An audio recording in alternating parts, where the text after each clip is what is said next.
ஆண்டவருடைய நாமம் மகிமைப்படுவதாக. நமக்கு எதிராக எத்தனையோ சம்பவங்கள் எழும்பிக் கொண்டே இருக்கலாம். நம்முடைய மனது கூட பல நேரங்களில் எதிரானதை பேசிக்கொண்டே இருக்கும் நமக்கு விரோதமாக. ஆனால் நாம் கர்த்தருடைய வார்த்தையை சார்ந்திருக்கும் பொழுது நாம் நேர்மையாக சிறப்பானதை செய்யக்கூடிய திறன் பெற்றவர்களாக மாறிவிடுகிறோம். காரணம், வேத புஸ்தகம் நம்மை சரியான பாதையிலே தெளிவாக சரியாக நம்மை நடத்துகிறது, நல்ல மனிதர்களாக நம்மை உருவாக்குகிறது. ஆகவே அதை மறந்துவிடக்கூடாது. பலருடைய இருதயம் கூட அநேக நேரங்களில் சோர்வை கொடுத்து அவர்கள் செய்ய நினைத்ததை தடுத்து விடுகிறது. ஆகவே நாம் அதற்கு கவனமாக இருக்க வேண்டும். தாவீது அவனுடைய வாழ்க்கையில் இப்படி அவனுக்கு சத்துருக்கள் பெருகி கொண்டே இருக்கின்றார்கள், ஏராளமான சத்துருக்கள் வருகின்றார்கள். அதில் சவுல் ஒரு பக்கம் அவனுக்கு விரோதமாக அவனை எப்படியாகிலும் கொலை செய்துவிட வேண்டும் என்று ஆட்களை ஏவுகிறான். அவனும் புறப்படுகிறான், அவனை ஃபாலோ பண்ணிகிட்டே இருக்கிறத பார்க்குறோம்.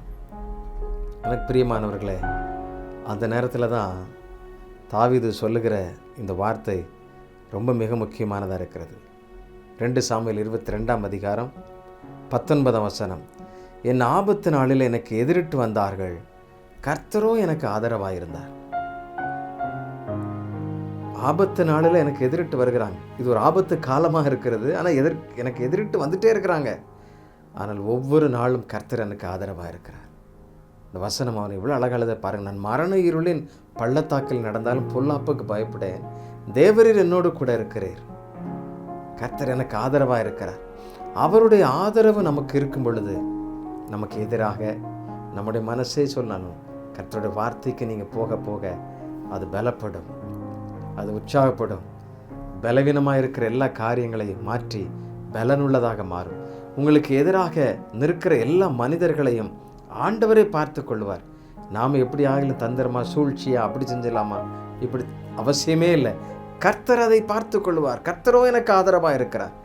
ஆண்டவரிடத்துலேருந்து ஒரு ஆதரவு வந்துச்சுன்னா நம்ம எதற்கு பயப்படணும்? நீங்கள் யோசித்து பாருங்கள். உலகத்தை படைத்தவர் அவர், அவரிடத்துலேருந்தே ஆதரவு, இந்த கிராண்ட் சாங்ஷன் ஆயிடுச்சு. நம்ம பயப்பட வேண்டிய அவசியமே இல்லை. எல்லா பாதுகாப்பும் அவரிடத்துல தான் இருக்கிறது. அல்லேலூயா. கர்த்தரால் கூடாது ஒன்றுமே இல்லை. ஆமாம், நீங்கள் பயப்பட வேண்டிய அவசியமே இல்லை. சில நேரங்களில் நம்ம யோசித்து பார்க்க முடியாத விஷயங்களை வச்சு ஆண்டவர் வெற்றியாக்கி தருவார். கிதியோனை பார்த்து சொல்லும் பொழுது, நீ அந்த படைகளை வச்சு பெருங்கூட்டம், இவனை அங்கே லட்சக்கணக்கான பேர் இருக்கிறாங்க, இங்கே இவனும் திரண்டு போகிறான், இவங்களுடைய நெல் களஞ்சியங்களில் வயல் களஞ்சியங்கள் எல்லாம் அடித்து பிடிச்சிட்டு போகிறதுக்கு ரெடியாக இருக்காங்க. ஏன்னா இப்போ தான் அறுவடை அறுத்து எல்லாம் களஞ்சியங்களை சேர்த்துட்ருக்குறாங்க. அங்கே லட்சக்கணக்கான கூட்டம் பெருகி வருது. இவன் நாமளும் எதிர்த்து நிற்போம்னு சொல்லிட்டு தேவதூதன் சொல்ல ஆயத்தமானா ஆயிரக்கணக்கான பேர் வந்துடுறாங்க. 30,000 பேருக்கு மேலே வந்துடுறாங்க. ஆனால் ஆண்டு சொல்கிறாரு, இப்படிலாம் போக வேண்டாம்ப்பா, செலக்ட் பண்ணுன்னு சொல்கிறாரு. அதுக்கு ஒரு செலெக்ஷன் ப்ராசஸ் வைக்கிறாரு. அந்த இன்டர்வியூவில் நிறைய பேர் ஓடி போயிடுறாங்க. 300 பேர் தான். அதுலேயும் பெரிய வாள் கத்தி சண்டை அப்படிலாம் எடுத்துகிட்டு போகலை. ரொம்ப சிம்பிளாக ஆண்டு சொல்கிற பாரு, தீவட்டியும் மண்பானை எடுத்துகிட்டு போங்கிறார். போய் அவங்களுக்கு முன்னால் போய் போட்டு உடைச்சா அவ்வளோதான், முடிஞ்சு போச்சு. எல்லாம் ஜெயம் இவங்களுக்கு தான். சத்தத்தை கேட்டு அவனை ஒருத்தர் வெட்டி ஓடி போயிடுறாங்க.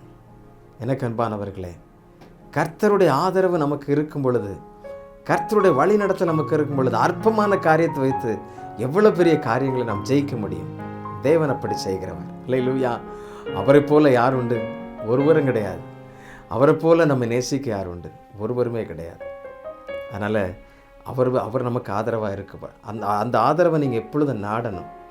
அதனால தான் தாவீது தன்னுடைய இளமையில் முழுமையாக அவரை சார்ந்திருக்கிறான். காட்டுக்குள்ளே இருந்தாலும் சரி, உலகத்தில் எதிர்ப்பு வந்தாலும் சரி, கர்த்தரை சார்ந்திருந்தால் அவனுடைய காரியம் ஜெயமாய் மாறுகிறது. அல்லேலூயா. சேர்ந்த ஆண்டவரை துதித்து பாடுமா. உம்மைத்தான் இந்த வாழ்வில் ஆதாரமாய் நான் நினைத்துள்ளேன், நீர் இல்லாமல் என்னுடைய வாழ்க்கை இல்லப்பா. ஆண்டவரை துதித்து பாடுவோம். Praise the Lord. உம்மை போல யார் உண்டு?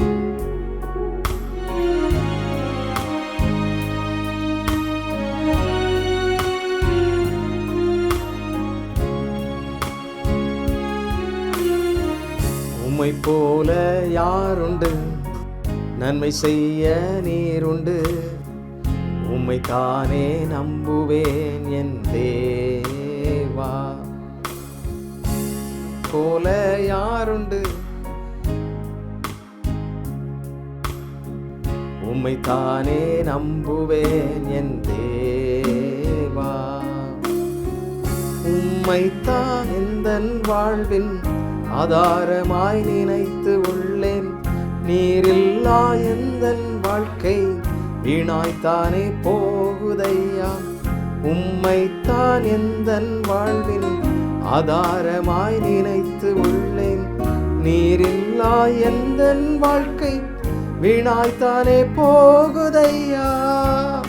எல் ஷடாய் ஆராதிப்பேன், எலோகிம் ஆராதிப்பேன், அடோனாய் ஆராதிப்பேன், யெஷுவா ஆராதிப்பேன், எல் ஷடாய் ஆராதிப்பேன், எலோகிம் ஆராதிப்பேன், அடோனாய் ஆராதிப்பேன், யெஷுவா ஆராதிப்பேன்.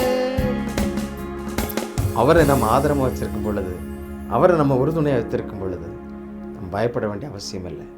நமக்கு விரோதமாக ஆபத்து நாளில் பெரிய படை கூட வரலாம், பெரிய காரியங்கள் கூட நடக்கிற மாதிரி நமக்கு கனவு வரலாம், தென்படலாம், நிற்கலாம். பயப்படாதீங்க, கர்த்தருடைய ஆதரவு நமக்கு உண்டு. ஜெபிக்கலாமா? அவரை போல யார் உண்டு? அன்பின் ஆண்டவரே, உம்மை போல இந்த உலகில் ஒருவரும் இல்லையப்பா. எங்களை நேசித்து அன்பு பாராட்ட thank you Holy Spirit, thank you Lord. எத்தனை கூட்டம் எதிராக எழும்பும் பொழுதெல்லாம் நீர் அற்புதங்களையும் அடையாளங்களையும் அதிசயங்களையும் செய்து நன்மைகளை உண்டு பண்ணுகிறீரே. கர்த்தாவே, உம்முடைய வார்த்தைகள் எவ்வளவா எங்களுக்கு பலனுள்ளதாக மாறுகிறது. ஆண்டவரே, நீர் அப்படி தாவீதை காத்து பராமரித்து அவனை ஆண்டவர் அவனுக்கு ஆதரவாக இருந்தது போல நம்முடைய பிள்ளைகள் ஒவ்வொருவருக்கும் நீர் அப்படி ஆதரவாக இருந்து அவர்களுக்கு விரோதமாக இருக்கிற கூட்டத்தை விட்டு அவர்களை மறைத்து பாதுகாத்து அவர்களை சுகமாய் தங்க பண்ணும். நிறைவாய் அவர்களை ஆசீர்வதித்தரலாம். நேர்த்தியான பங்கு அவர்களுக்கு உண்டாகட்டும். நீர் அப்படி செய்கிறதற்காக ஸ்தோத்திரம். நாங்கள் விசுவாசிக்கிறோம், நாங்கள் நம்புகிறோம். தெய்வீக கரம் பிள்ளைகளை எப்பொழுது சூழ்ந்து கொள்ளட்டும். இயேசு கிறிஸ்துவின் நாமத்திலே கேட்கிறோம் நல்ல பிதாவே. ஆமென், ஆமென். Thank you. God bless you.